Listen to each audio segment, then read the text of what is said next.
बिस्मिल्लाहिर्रहमानिर्रहीम। अस्सलाम वालेकुम नाज़रीन, आप देख रहे हैं MR स्पोर्ट्स। दोस्तों, पाकिस्तान क्रिकेट बोर्ड की तरफ से चेयरमैन मोहसिन नकवी की तरफ से क्रिकेट के अंदर बहुत बड़ी जो सर्जरी है वो करने का फ़ैसला बाकायदा कर दिया गया है। गुज़श्ता रोज़ चेयरमैन PCB मोहसिन नकवी की तरफ से अहम तरीन अपनी प्रेस कॉन्फ्रेंस की गई है और इस प्रेस कॉन्फ्रेंस के अंदर बड़े बड़े ऐलानात किए गए हैं। यूनुस खान को कौन सी जिम्मेदारी सौंपी गई है। इससे पहले यूनुस खान के हवाले से कहा जा रहा था कि सरफराज अहमद चूँकि हेड कोच हैं, सरफराज अहमद की जगह यूनुस खान को हेड कोच की जो जिम्मेदारी है या ओहदा है ये मिलने जा रहा है। इस हवाले से मोहसिन नकवी की तरफ से क्या बयान जारी किया गया है ये भी आपको बताना है। और फिर आकिब जावेद साहब की तरफ से भी क्रिकेटर्स के लिए नई और कड़ी शराइत बाकायदा रख दी गई हैं। ये शराइत कौन कौन सी हैं इस पर भी तफसील से बात करनी है। और ये भी आपको बताना है कि इन नई शराइत को लेके पाकिस्तान क्रिकेट के जो सीनियर तज्ज़ियाकार हैं या साबिक क्रिकेटर्स हैं वो क्या अपनी राय रखते हैं, इस पर भी तफसील से बात करेंगे। आपसे गुजारिश है वीडियो को एंड तक लाजमी देखिएगा। अगर आप लोगों ने अभी तक हमारे इस यूट्यूब चैनल को सब्सक्राइब नहीं किया तो सब्सक्राइब लाजमी कर दें, साथ में बेल आइकन को दबा दें ताकि हर नई आने वाली वीडियो आप तक आसानी से पहुंचते रहे। दोस्तों, गुज़श्ता 2-3 दिन से इस वक्त पाकिस्तान क्रिकेट बोर्ड के जो चेयरमैन हैं मोहसिन नकवी, ये क्रिकेट के अंदर काफ़ी जो अपनी दिलचस्पी है वो जाहिर कर रहे हैं और बाकायदा 2 से 3 रोज़ के दौरान इन्होंने क्रिकेटर्स के साथ और PCB के जो मेंबरान हैं इनके साथ अहम तरीन मुलाकातें की हैं। परसों इनकी तरफ से रेड बॉल के कैंप के भी अचानक दौरा किया गया था, वहाँ पे भी खिलाड़ियों के साथ मुलाकात की और उस वक्त भी इन्होंने मीडिया से कुछ चंद जो सवालात हैं या गुफ्तगू है वो की गई थी।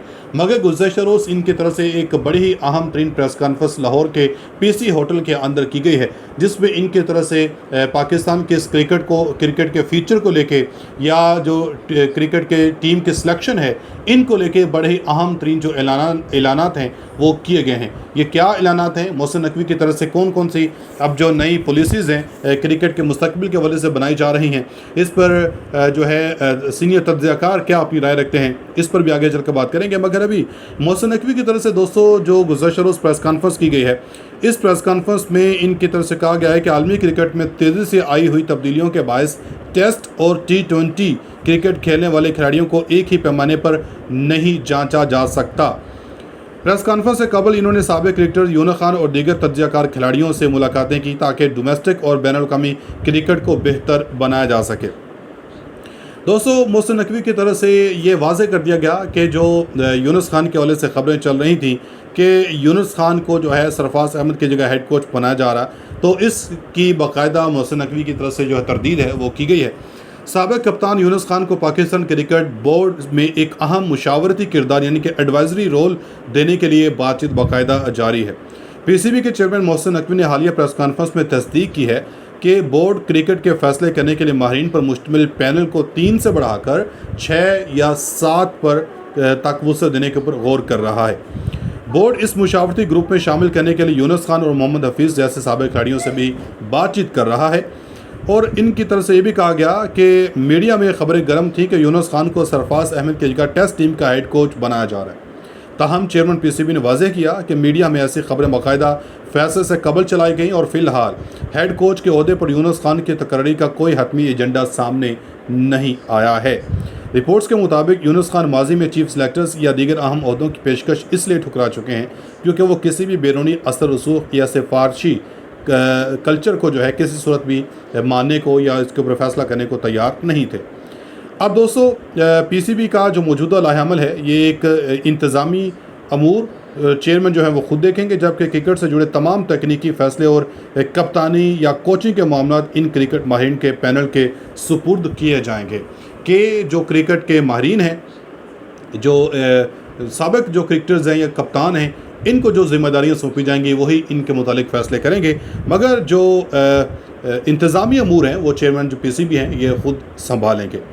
तो दूसरी तरफ PCB के जो डायरेक्टर हैं हाई परफॉर्मेंस और सिलेक्टर आकिब जावेद ने खिलाड़ियों के लिए नई और सख्त शराइत जो हैं वो वाज़ेह कर दी हैं, जिनके तहत अब सिर्फ और सिर्फ कारकर्दगी और फिटनेस की बुनियाद पर ही क्रिकेटर्स को टीम में शामिल किया जाएगा।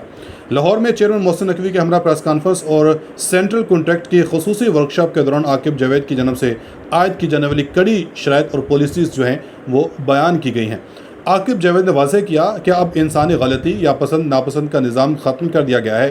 कोई भी खिलाड़ी अब सिफारिश या माजी के नाम पर टीम में नहीं आएगा। जब तक खिलाड़ी डोमेस्टिक सिस्टम में परफॉर्म नहीं करेगा, इसे कौमी टीम में शामिल नहीं किया जाएगा। नए दस्तावेज़ात और पॉलिसी के मुताबिक खिलाड़ियों के लिए फ़िटनेस को लाजमी और बुनियादी शर्त करार दिया गया है, जिस पर किसी किस्म का समझौता नहीं किया जाएगा। डोमेस्टिक और बैनुल-अक़वामी सतह पर खिलाड़ियों की दर्जाबंदी अब मुकम्मल जो मिक्स नहीं होगी। इन्होंने ऐलान किया कि खिलाड़ियों का जो है क्राइटेरिया अलग कर दिया गया है, जिसके तहत कैटेगरी ए टेस्ट क्रिकेट के लिए, कैटेगरी बी वनडे ओडीआई के लिए और कैटेगरी सी टी20 के लिए मखसूस कर दी गई है। आकिब जावेद ने टेस्ट खिलाड़ियों को खबरदार किया है कि अब वो दौर ख़त्म हो चुका है जब दौरों पर 2 या 3 प्रैक्टिस मैचेस मिला करते थे। अब खिलाड़ियों को ज़हनी और जिस्मानी तौर पर बरवक्त तैयार रहना होगा, क्योंकि दौरा शुरू होते ही बराह रास्त टेस्ट मैच खेलना पड़ जाते हैं। अब ऐसा नहीं है कि पहले जाएं प्रैक्टिस करें, उसके बाद जो है फिर बाकायदा क्रिकेट खेली जाए। अब वो दौर ख़त्म हो चुका है। इन्होंने मीडिया को बताया कि चेयरमैन पीसीबी के सख्त हिदायत हैं कि सिलेक्शन के अमल को 100% शफाफ बनाया जाए। इसी वजह से रीजन्स और डिस्ट्रिक्ट का वो पुराना निज़ाम जिसमें मेरे क्लब का लड़का या इस डिस्ट्रिक्ट का लड़का कहकर सिफारिश की जाती थी, अब मुकम्मल तौर पर सिस्टम से आउट कर दिया गया है। अब डिजिटल और कारकर्दगी का डाटा ही खिलाड़ियों का मुस्तकबिल तय करेगा। तो इस फैसले से मुतलिक, इस नई पॉलिसी से मुतलिक जो सीनियर तज्ज़ियाकार हैं, ये क्या अपनी राय रखते हैं, आप ज़रा इनकी गुफ्तगू सुने फिर बात करते हैं। उन्होंने कहा कि पाकिस्तानी क्रिकेटर्स का जो फिटनेस लेवल है, उनकी अपने म्यार से, यानी जो डॉक्टर साहब का अपना एक म्यार है, उनकी निस्बत वो बहुत लो है। ये उन्होंने बात की। ये 3 खास पहलू हैं, मगर सबसे पहले एक पॉइंट के सेंट्रल कॉन्ट्रैक्ट का आपने हर जगह बड़ा शोर सुना होगा कि पाकिस्तान एक नया सेंट्रल कॉन्ट्रैक्ट मुतारिफ करा रहा है और उसके अंदर 5 कैटेगरीज रखी हैं और बला बला बहुत सी चीज़ें आपने सुनी। काफ़ी कन्फ्यूज़ होगा जो भी बंदा एक बार पढ़ेगा कि ये मतलब क्या है और क्या है। मैं इसका सिंपल ये कहूँगा कि एक एतबार से टेस्ट क्रिकेट को रिस्पेक्ट देने के लिए वो ठीक है। मतलब टेस्ट क्रिकेट को बहुत प्रमोट किया गया है और उन क्रिकेटर्स को जो टेस्ट क्रिकेट खेलना चाहते हैं उनको इनकरेज किया गया है, यहाँ तक ठीक है। बट ये पहली दफ़ा ऐसा आ रहा है तो ये शायद गलत है। नाम बदल दिया है, A category, A B category, A plus. हमारे यहाँ पहले होता था ए प्लस कैटेगरी, फिर ए कैटेगरी, अब ए कैटेगरी है और ए बी कैटेगरी है। बस नाम चेंज है, बाकी चीज़ें वही हैं। जो डॉक्टर साहब थे उन्होंने जो पाकिस्तान जितने भी क्रिकेटर्स का रिहैब प्रोसेस वो देखते हैं, फिटनेस वो देखते हैं और इंजरीज वगैरह को सब वो देखते हैं। इंग्लैंड से आए हैं, he is very competent doctor by the way. तो उन्होंने बोला कि उनका अपने जहन में जो मेयार है क्रिकेट को लेकर, उसके मुताबिक Pakistani cricketer most of them वो फॉलो नहीं कर रहे हैं, उससे नीचे हैं, लेवल उससे नीचे है। और अब ये चीज़ लेके आए हैं कि हर 4 माह के बाद एक क्रिकेटर का जो है वो फिटनेस टेस्ट होगा। मेरा मानना है कि पहले तो हर सीरीज़ में होता था, अब समझिए कि अब साल में 3 बार होगा। पहले एटलीस्ट 6 मरतबा हो जाता था, 5-6 मरतबा, तो पहले ज़्यादा होता था, अब कम हो रहा है। सो बहुत सी चीज़ें ऐसे हैं जो क्रिकेट बोर्ड में जो लोग नए आए हैं उनको नहीं पता कि पहले क्या होता रहा है, क्योंकि जाहिर है क्रिकेट से ज़्यादा जुड़े भी नहीं होते। जो क्रिकेटर नहीं है, मैं उनकी बात कर रहा हूँ। सो उनको नहीं पता, उनके लिए नया होगा कि हम जो लेके आ रहे हैं वो नया है। ये सब चलता आ रहा है। मतलब पहले अब यही मिसबाह हक कप्तान थे पाकिस्तान टीम के, हर सीरीज से पहले फिटनेस टेस्ट होता था और क्रिकेटर्स की चीखें निकलती थी कि अभी हमने 1 माह पहले तो दिया है, फिर हमारा फिटनेस टेस्ट क्यों हो रहा है। तो रूल बना हुआ था कि जो भी सीरीज आएगी तो पहले फिटनेस टेस्ट होगा, उसके बाद ही टीम अनाउंस होगी, सब चीजें होंगी। सो ये 3 माह चले एटलीस्ट, अब तो बिल्कुल ही खत्म कर दिया था। ये अच्छा है इस तरह से कि साल में 3 फिटनेस टेस्ट होंगे, वो तो एक तरह से ठीक है। हर 4 माह के बाद होगा, फिर 4 माह के बाद गैप देखा जाएगा कि फर्ज किया अगर आज होता है और 4 माह के बाद दोबारा खिलाड़ियों का फिटनेस टेस्ट होगा, पता चल जाएगा कि इंप्रूव किया या नीचे गिरे। सो ये वाली कुछ चीजें हैं जो अभी इंप्लीमेंट होनी है। बट एक चीज अच्छी है, तारीफ भी होनी चाहिए कि टेस्ट क्रिकेटर को रिस्पेक्ट दी जा रही है। उनको ये कहा गया है कि आपको हम पे भी ज़्यादा करेंगे और बाहर अगर आपके कॉन्ट्रैक्ट्स होते हैं तो हम खेलने भी देंगे। लेकिन मेरे एक सवाल के साथ मैं ये वीडियो कंक्लूड करता हूँ। बाबर आजम, अब्रार अहमद, शहीन शाह अफरीदी, नसीम शाह, रिजवान, अब्दुल्ला फजल, सुफियान मुकीम, मोहम्मद अली, साइम अयूब, आमिर जमाल और भी बड़े नाम होंगे। ये कौन सी कैटेगरी में होंगे? मिसाल के तौर पे ये बहुत से क्रिकेटर दुआ कर रहे होंगे कि हमें उस कैटेगरी में मत डालें जिसके अंदर जो सबसे बड़ी कैटेगरी है, क्योंकि ये लोग लीग क्रिकेट खेलना चाहते हैं और इनके लिए लीग क्रिकेट का थोड़ा सफ़र मुश्किल होगा। ये नहीं चाहेंगे कि हमें रेड बॉल में रखें, ये चाहेंगे कि हमें भले आप सबसे लो कैटेगरी दें जो कि T20 के लिए बनी है, क्योंकि हम T20 खेलना चाहते हैं। अगर आपने ये वाली रखा ना कि बहुत कोई अच्छा रिक्वायरमेंट हुई सिलेक्शन कमेटी की तरफ से, तो हम उनको T20 भी टीम में डाल देंगे, पाकिस्तान टीम में डाल देंगे। बट जो टेस्ट का लड़का है उसके लिए लीग क्रिकेट नहीं होगी। तो ये सब टेस्ट के लड़के भी हैं और ये लीग क्रिकेट भी खेलना चाहते हैं क्योंकि उसमें पैसा बहुत है, उसमें सब कुछ ही मिल जाता है आपको 4 ओवर डालकर या 20 ओवर खेल के।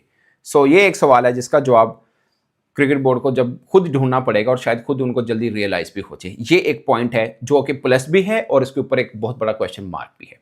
जी दोस्तों, आपने ये इनकी गुफ्तगू सुनी है। उम्मीद है कि ये जो सारी चीज़ें हैं ये आपके समझ में आ चुकी होंगी।